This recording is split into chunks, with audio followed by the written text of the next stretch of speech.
आपल्या हाती येते। पूजा खेडकरांचा पाय आणखीन खोलात गेलाय, कारण पूजा खेडकर यांच्या विरोधात गुन्हा दाखल करण्यात आलाय।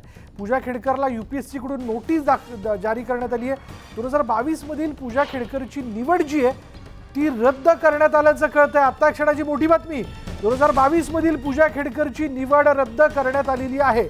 UPSCच्या तपासात पूजा खेडकर यांच्या संदर्भातल्या काही गोष्टी समोर येताना आपण बघतोय पूजाने फसवणूक केल्याचं तपासात समोर आलंय। अधिक तपशील आपण जाणून घेणार आहोत। आमचे प्रतिनिधी प्रशांत लीला रामदास यांच्याकडे जाऊयात आपण। प्रशांत, मोठी बातमी आता क्षणाची। बरोबर, एक मोठी बातमी आहे असं म्हणावं लागेल की ज्या पद्धतीने माहिती मिळते पूजा खेडकर याच्यावरती मोठी कारवाई करण्यात आलेली आहे।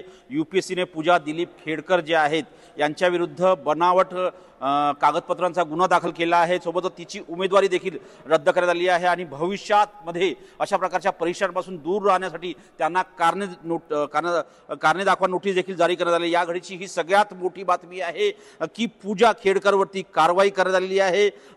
पूजा खेडकरवरती केंद्रीय लोकसेवा आयोगाच्या वतीने हे मोठी कारवाई करण्यात आलेली आहे।